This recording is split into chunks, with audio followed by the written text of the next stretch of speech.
Welcome to కోనర్ news. ఈరోజు Vijayawada learning సెంటర్లో Andhra Pradesh auto driver workers federation AITC ఆధ్వర్యంలో నిరసన ధర్నా కార్యక్రమం నిర్వహించడం జరిగింది. ఈ కార్యక్రమంలో విజయవాడ వరద బాధితుల ఆటో డ్రైవర్కి 25,000 ఆర్థిక సాయం చేయాలని డిమాండ్ చేశారు.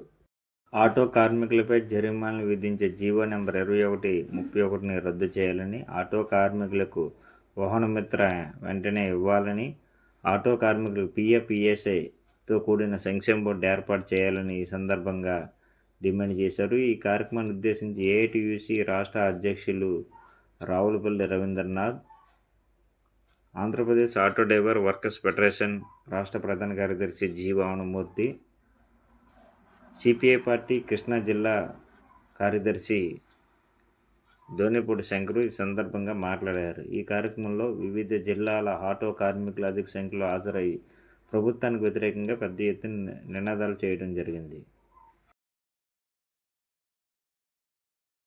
Andhra Pradesh auto workers federation AITC అనుబంధ సంఘం ఈరోజు రాష్ట్ర వ్యాప్తంగా ముఖ్యమైనటువంటి కార్యకర్తలతో ధర్నా కార్యక్రమాన్ని నిర్వహిస్తున్నాం.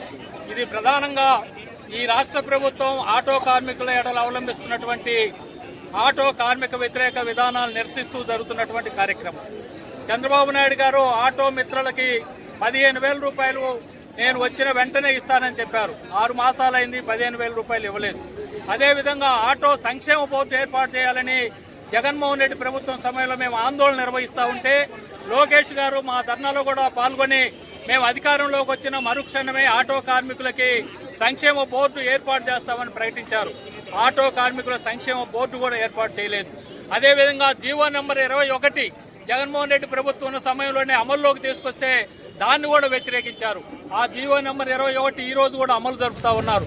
ఆ జీవో నెంబర్ 21 అమలు పరచడం వల్ల ఆటో కార్మికులకి రోజంతా కష్టపడి పనిచేసినా కూడా ఇంటికి 100 రూపాయలు కూడా తీసుకొని పోవటానికి కూడా అసాధ్యమైనటువంటి పని. ఎందుకంటే ఉన్న పెనాల్టీని 1000 రెట్లు పెంచారు.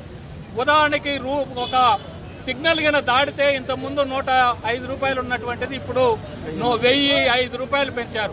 ఆ విధంగా అన్ని కూడా 1000 రెట్లు పెంచినటువంటి పరిస్థితులు ఉన్నాయి. మరి ఈ విధంగా ఆటోలు నడపాలి. అదేవిధంగా పోలీసుల హరాస్మెంట్స్ కానీ, ఆర్టీఓ ఆఫీస్ నుంచి వచ్చేటటువంటి హరాస్మెంట్స్ కానీ, లేకపోతే ఇతరత్ర అనేకమైనటువంటి అవరోధాలు ఈ ఆటో కార్మికులకు వస్తూ ఉన్నాయి. అందుకని ఈరోజు ఆ విధమైనటువంటి సమస్యలన్నీ పరిష్కారం చేయడంతో పాటు ఇటీవలే విజయవాడలో జరిగినటువంటి వరదల పరిస్థితుల్లో అందరికి కూడా 25,000 రూపాయలు ఇస్తామని, అదేవిధంగా ఆటోలకు కూడా 25,000 రూపాయలు ఇస్తామని మేము కలిసినప్పుడు చెప్పారు. ఆటో కార్మికులకు 25,000 రూపాయలు ఇప్పటి వరకు కూడా ప్రకటించలేదు. ఇస్తామన్నా కూడా చాలా మందికి ఇంకా అందనటువంటి పరిస్థితి ఉంది. ఈ విధంగా అన్ని కోణాల్లో నిజ జీవనంలో వాళ్ళు కొనసాగించాల్సినటువంటి వృత్తిని కొనసాగించేదానికి ఏమాత్రం కూడా అవకాశం లేనటువంటి పరిస్థితుల్లో ఆటో కార్మికులు ఉన్నారు. అందువల్ల వీటన్నిటినీ మరి ప్రభుత్వం దృష్టికి తీసుకొచ్చేదానికి అసెంబ్లీ జరుగుతున్నటువంటి సందర్భంలో ప్రభుత్వం దృష్టికి తీసుకురావడం ఉద్దేశంతో ఇతర ప్రాంతాల్లో అనుమతులు లేకపోయినా మరి ఈ అనుమతి తీసుకొని ఈరోజు ధర్నా నిర్వహిస్తున్నాం. రాష్ట్ర ప్రభుత్వం స్పందించి ఆటో కార్మికుల ఈ న్యాయమైన డిమాండ్లన్నీ పరిష్కారం చేయాలని AITC auto workers federation demand చేస్తూ ఉంది.